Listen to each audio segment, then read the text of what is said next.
My sister keeps calling me an incel even though I'm paying for her life. Let's see how she likes it if I leave. My 23M younger sister, 15F, is currently in a phase where she thinks she's the most unique and special person in the world. Because of this, she's also developed some sort of superiority complex against other people's hobbies, especially if she doesn't like them. The problem started when she started using the word incel to insult me and my hobbies out of nowhere. She seemed to notice that this word hurts and disturbs me, so she keeps calling me an incel just to elicit a reaction from me. I'm playing a video game? I'm an incel. I'm watching anime? I'm an incel. I'm building a Gundam? I'm an incel. I've talked to her about it and asked her if she knows the meaning. She knows it perfectly well and she thinks that I fit the description well. I asked her why she thinks so, and she tells me that she just knows that I'm an incel. Because of that, I've just been ignoring her. This seemed to set her off because she began to annoy me on another level, such as pulling my headphones off just to call me an incel and even just using incel as a general nickname for me. I talked to my parents last night and told them that if they don't do anything about her behavior towards me, then I will move out of the house. I'm a teacher, so teenagers being pieces of crap every day are normal to me. However, I don't want the same behavior in my own home. I don't want to deal with the same teenage tantrums that I've been dealing with at work, especially when I'm trying to rest or just minding my own business. At school, I have some sort of authority over the teens that I'm handling. I can call their parents, the guidance counselor, or anyone who could correct their behavior. But at home? I don't have that same authority. I'm just her brother. I can't force her to behave, and my mom doesn't do anything to correct her behavior either. I've had a heart-to-heart talk with my mom and she thinks that my sister is innocent.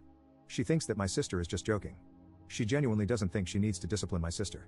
I get that siblings being annoying are normal, however, my sister is old enough to know that her actions have consequences. Not only that, but her words can ruin me and my career. I work at the same school my sister is enrolled in. What if she calls me an incel in front of my students?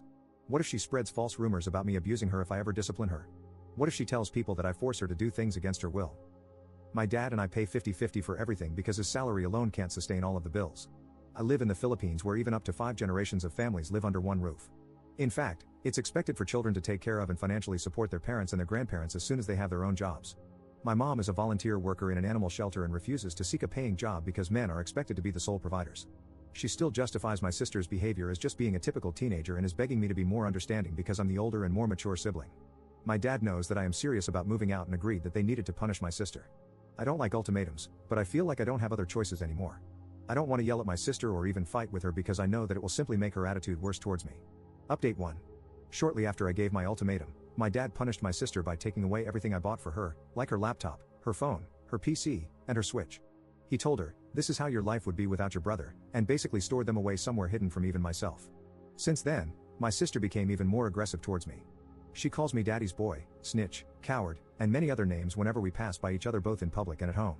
She even started to throw things at me unprovoked even when I'm not looking. They were soft things like towels, socks, stuffed toys, or handkerchiefs, but still. My mom keeps making excuses for her, and even consoled her when she was crying over her things being taken away. That was when I fully realized and accepted that she was mom's favorite. When I finally told my dad that I wanted to move out, he was understanding. He kept apologizing to me for not doing anything earlier because he was always at work. He's now making up to me by helping me look for an affordable renting space. He's also being a real champ right now for wanting to pay for the first 2 months worth of rent despite me telling him that he doesn't need to. He feels really guilty for not being able to notice my sister's behavior towards me for so long, and he thinks that it's the least he could do for me. I told my dad that he can give back the things I bought for my sister only if she shows real remorse or genuinely apologizes to me. If nothing changes by the new year, then I'll just keep everything for myself or sell them off somewhere. My mom didn't take the news very well. She's extremely cold to me now and told me that I'm abandoning her. According to my dad, she cries every night because she can't accept the fact that I'm moving out. For now, I'm temporarily staying with a kind friend. My dad encouraged me to detach myself from my mom and my sister as soon as possible when I told him she started throwing stuff at me. I don't think I'm going to be having any sort of relationship with my mom or my sister anytime in the future. I do feel really bad for my dad for having to deal with my mom and my sister alone, but I need to leave.